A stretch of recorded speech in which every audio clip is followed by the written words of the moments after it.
A.R.. Rahman விவாகரத்தை தொடர்ந்து தற்போது இன்னொரு விவாகரத்து செய்தி வந்துள்ளது. ஏ.ஆர். ரஹ்மானுடைய பேசிஸ்ட் மோனி டேவும் தற்போது பிரேக்கப் செய்தியை அறிவித்துள்ளார். இசைப்புயல் ஏ.ஆர். ரஹ்மான் மற்றும் அவரது மனைவி சாய்ரா பானு இருவரும் ஒருவரை ஒருவர் பிரிவதாக நேற்று இரவு அறிவித்திருந்தார்கள். இது பலரையும் அதிர்ச்சியில் ஆழ்த்தியிருந்தது.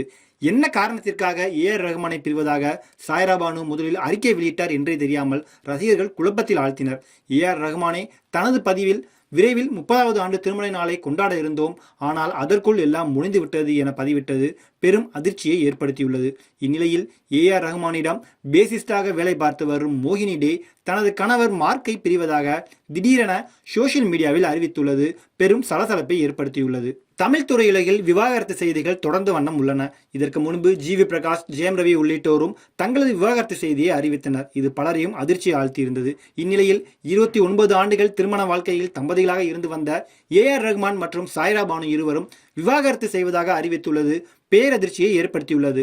மனவலியுடன் தனது கணவரை பிரிவதாகவும் இனிமேல் யார் நினைத்தாலும் இருவரையும் சேர்த்து வைக்க முடியாது என்று சாய்ரா பானு தனது சோகத்தை மொத்தமாக கொட்டி தீர்த்துள்ளார். ஏ.ஆர். ரஹ்மான் மற்றும் சாய்ரா பானுவின் விவாகரத்து அறிவிப்பு நேற்று இரவு வெளியான நிலையில் மோகினி டேவும் தனது இன்ஸ்டாகிராம் பக்கத்தில் தனது காதல் கணவர் மார்க்கை பிரிவதாக அறிவித்துள்ளார். மும்பையில் பிறந்து வளர்ந்த 28 வயதான இவர் கொல்கத்தாவில் இசைக்குழு ஒன்றை நடத்தி வருகிறார். இந்திய அளவில் பல பிரபல இசையமைப்பாளர்களுடன் பணியாற்றியுள்ள இவர் ஏ.ஆர். ரஹ்மான் இசைக்குழுவிலும் பணியாற்றியுள்ளது குறிப்பிடத்தக்கது. இருவரும் ஒரு மனதாக விவாகரத்து செய்து பிரிய முடிவு செய்திருந்ததாலும் தொடர்ந்து இசைத்துறையில் ஒன்றாக இணைந்து பணியாற்றுவோம் என்றும் மோனி டே தனது இன்ஸ்டாகிராம் போஸ்டில் குறிப்பிட்டுள்ளார்.